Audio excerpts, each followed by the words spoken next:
বাংলাদেশের মাথায় গুলি লাগছে, স্বাধীনতা সার্বভৌমত্বের মাথায় গুলি লাগছে। ঢাকার পল্টনে সেদিন দুপুরে কেউ জানত না যে একটি গুলির শব্দ পুরো বাংলাদেশের রাজনৈতিক মানচিত্রকেই বদলে দেবে। কেউ ভাবতেই পারেনি যে সেই রাতের পর থেকে একটি নাম লাখো মানুষের বুকে আগুন জ্বালিয়ে দেবে। শহীদ ওসমান হাদি নামটি এখন আর শুধু একজন ব্যক্তির নাম নয়, এটি একটি আন্দোলনের নাম, একটি প্রতিরোধের প্রতীক এবং হয়তো আগামী দিনের বাংলাদেশের রাজনীতির একটা নতুন অধ্যায়ের সূচনা। গত কয়েকদিনে যা ঘটেছে তা কাউকে স্তব্ধ করে দেওয়ার মতো। একজন সাধারণ শিক্ষক, একজন সাংস্কৃতিক কর্মী, জুলাই বিপ্লবের অন্যতম মুখপাত্র ওসমান হাদির নৃশংস হত্যার পর বাংলাদেশের রাজনৈতিক অঙ্গনে এমন কিছু ঘটনা ঘটতে শুরু করেছে যা অনেকে আগেও কল্পনাও করতে পারেননি। এবং এই ঘটনা প্রবাহের কেন্দ্রে রয়েছে একটি পরিবার, যে পরিবারটি এতদিন মিডিয়ার আড়ালে ছিল কিন্তু এখন হঠাৎ করেই সামনে চলে এসেছে এমনভাবে যা সবাইকে অবাক করে দিয়েছে। ঝালকাঠি জেলার নলছিটি উপজেলার এক প্রত্যন্ত গ্রাম থেকে উঠে আসা ওসমান হাদির পরিবারটি আসলে কেমন, কিভাবে বা একটি সাধারণ মধ্যবিত্ত পরিবার থেকে এমন একজন বিপ্লবী তৈরি হলেন যিনি তার মৃত্যুর পরও লাখো মানুষকে রাস্তায় নামাতে পেরেছেন। এবং সবচেয়ে বড় প্রশ্ন হলো, ওসমান হাদির অসমাপ্ত স্বপ্ন কি তার পরিবারের কেউ পূরণ করতে পারবেন? শাহবাগের জুলাই চত্বরে গত কয়েকদিনে যে সমাবেশগুলো হয়েছে সেখানে উপস্থিত হাজার হাজার মানুষের মধ্যে একটি দাবি বারবার উঠে এসেছে। সেই দাবিটি হলো ওসমান হাদির বোনকে ঢাকা ৮ আসনের সংসদ সদস্য প্রার্থী করা হোক। এই দাবিটি যখন প্রথমে উঠে তখন অনেকেই হয়তো ভেবেছিলেন এটি শুধু আবেগের বহিঃপ্রকাশ, কিন্তু পরবর্তী ঘটনাপ্রবাহ দেখে মনে হচ্ছে এই দাবির পেছনে রয়েছে সুপরিকল্পিত একটি রাজনৈতিক কৌশল এবং লাখো মানুষের গভীর আকাঙ্ক্ষা। ওসমান হাদির বোনকে যখন প্রথমবার মিডিয়ার সামনে দেখা গেল তখন সবাই থমকে গেল। তিনি বললেন, তোমাদের মাথায় গুলি লাগবে না, আমার বাংলাদেশের মাথায় গুলি লেগেছে, স্বাধীনতার সার্বভৌমত্বের মাথায় গুলি লেগেছে। এই কথা শুনে যারা উপস্থিত ছিলেন সবাই স্তব্ধ হয়ে গেলেন। একটা মধ্যবিত্ত পরিবারের একজন নারী যিনি কঠোর হিজাব নিকাব মেনে চলেন, তিনি এতটা পরিপাটি মার্জিত এবং সাবলীল মিডিয়ার সামনে কথা বলতে পারেন তা অনেকের কাছেই অবিশ্বাস্য। তার কথার টোন শুনলে মনে হয় যেন ওসমান হাদি কথা বলছেন, যেন তার ভাইয়ের প্রতিধ্বনি ভেসে আসছে তার কণ্ঠ থেকে। কিন্তু শুধু ওসমান হাদির বোন না, তার মায়ের বক্তব্য শুনলেও মানুষ শিউরে উঠছে। আমাদের সন্তানদের বাঁচতে দিন, ইনসাফের বাংলাদেশ করুন, এ কথাগুলো যখন একজন শোকাহত মায়ের মুখ থেকে বের হচ্ছে তখন বোঝাই যাচ্ছে এই পরিবারটি সাধারণ কোনো পরিবার নয়। এই পরিবারের রক্তেই যেন বিপ্লব লুকিয়ে আছে। এরা পারিবারিকভাবে বিপ্লবী এবং সাহসী। ওসমান হাদির পরিবারের পটভূমি বুঝতে হলে আমাদের একটু পিছনে ফিরে তাকাতে হবে। তার বাবা মাওলানা শরীফ আব্দুল হাদি ছিলেন ঝালকাঠি জেলার নলছিটি উপজেলার একজন স্বনামধন্য আলেম। তিনি এলাকায় অত্যন্ত সম্মানিত ব্যক্তি ছিলেন এবং তার ধর্মীয় জ্ঞান ও সততার জন্য সুপরিচিত ছিলেন। মূলত ওসমান হাদির পুরো পরিবারটি একটি শিক্ষক পরিবার।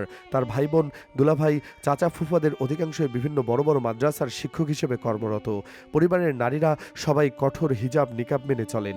এমনকি ওসমান হাদি স্ত্রীকে এখনো পর্যন্ত একবারও মিডিয়াতে দেখা যায়নি। এই পারিবারিক পটভূমি জানলে বোঝাই যায় কেন ওসমান হাদি এমন একজন মানুষ হয়ে উঠেছিলেন। তিনি ঢাকা বিশ্ববিদ্যালয়ের রাষ্ট্রবিজ্ঞান বিভাগ থেকে পড়াশোনা করেছিলেন এবং পরবর্তীতে শিক্ষকতাকে পেশা হিসেবে বেছে নিয়েছিলেন। কিন্তু শুধু শিক্ষকতা করেই তিনি থেমে থাকেননি। তিনি প্রতিষ্ঠা করেছিলেন ইনকিলাব কালচারাল সেন্টার এবং জুলাই বিপ্লবের অন্যতম প্রধান মুখপাত্র হিসাবে ইনকিলাব মঞ্চের নেতৃত্বও দিয়েছিলেন।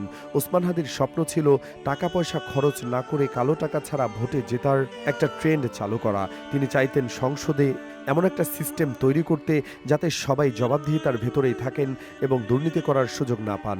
ঢাকা ৮ আসনে যে চাঁদাবাজের রাজত্ব চলছে তা থেকে সাধারণ মানুষকে রেহাই দেওয়ার জন্য তিনি আসন থেকে নির্বাচন প্রতিদ্বন্দ্বিতা করার প্রস্তুতি নিচ্ছিলেন।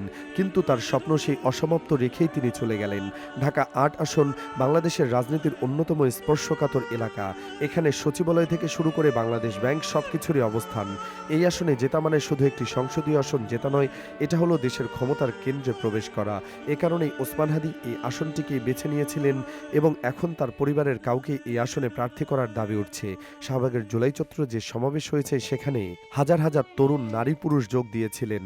অনেকে পরিবারসহ এসেছিলেন, কেউ আবার মিছিল সহকারে সমাবেশে যোগ দিয়েছিলেন। এই সমাবেশ থেকেই প্রথম আনুষ্ঠানিকভাবে ওসমান হাদির বোনকে আগামী সংসদ নির্বাচনের লড়াইয়ের প্রস্তাব দেওয়া হয়। জুলাই বিপ্লবের অগ্রনায়ক ইনকিলাব মঞ্চের মুখপাত্র শরীফ এই প্রস্তাব দেন এবং সমাবেশে উপস্থিত সবাই এক বাক্যে এই প্রস্তাবকে সমর্থন জানান। একই সাথে সমাবেশ থেকে আরও কিছু দাবি তোলা হয়। শাহবাগ চত্বর ওসমান হাদির নামে নামকরণ করা হয় এবং তার রেখে যাওয়া ইনকিলাব কালচারাল সেন্টারকে সরকারি পৃষ্ঠপোষকতা দেওয়ার দাবি করা হয় এই সমাবেশ থেকেই। এই দাবিগুলো দেখে বোঝা যাচ্ছে ওসমান হাদির অনুসারীরা তার স্মৃতিকে শুধু সংরক্ষণ করতে চান না, স্বপ্নকেও বাস্তবায়ন করতে চান। সমাবেশে সুপ্রিম কোর্টের আইনজীবী SM শাহরিয়ার কবির বলেন, ওসমান হাদির মৃত্যু হতে পারে না, কারণ ওসমান হাদি দেশের জন্য, মানুষের জন্য আধিপত্যবাদী বিরুদ্ধে লড়াই করতে গিয়ে শহীদ হয়েছেন। শাহরিয়ার কবিদের বক্তব্যের সময় সমাবেশ থেকে দাবি ওঠে যে সম্মিলিতভাবে সিদ্ধান্ত নিয়ে ওসমান হাদির পরিবারের কাউকে প্রার্থী করা হোক এবং সেখানে যেন জামায়াতে ইসলামী সহ সব দল পূর্ণ সমর্থন দিয়ে তাকে জিতিয়ে আনে। এ সময় আরও একটি দাবি ওঠে, ওসমান হাদির বোন যদি প্রার্থী হতে রাজি না হন তাহলে তার মাকে প্রার্থী করা হোক। এই দাবিটি দেখে বোঝা যায় মানুষ ওসমান হাদির পরিবারের উপর কতটা আস্থা রাখছে। এর আগে আসনে আমাদের দেশ পত্রিকার সম্পাদক মাহমুদুর রহমান কিংবা কর্নেল হাসানুর রহমানকে প্রার্থী করার ব্যাপারে জোর গুঞ্জন শোনা যায়। রাজনৈতিক বিশ্লেষকরা বলছেন, ওসমান হাদির শহীদ হওয়ার ক্ষেত্রে আওয়ামী লীগ সরাসরি জড়িত থাকলেও খুনিদের জামিন করানোই বিএনপির ওপর দায় রয়েছে। এই বিষয়টি ধানের শীষে ভোট প্রভাব ফেলবে বলে অনেকে ভাবছেন। তবে সব রাজনৈতিক গুঞ্জনের মধ্যে মাঠে এসেছে আরেকটি নতুন গুঞ্জন, যা সবাইকে টেনশনে ফেলে দিয়েছে। জুলকারনাইন সাইর লিখেছেন, এই ধারাবাহিকতায় 30 থেকে 31 ডিসেম্বর গুম কমিশনের মাধ্যমে আরও কিছু সামরিক কর্মকর্তা বা আর্মি কর্মকর্তার নাম ঘোষণা করে সার্বিক পরিস্থিতি আরও জটিল করে তুলতে চেষ্টা করবে একটি চক্র।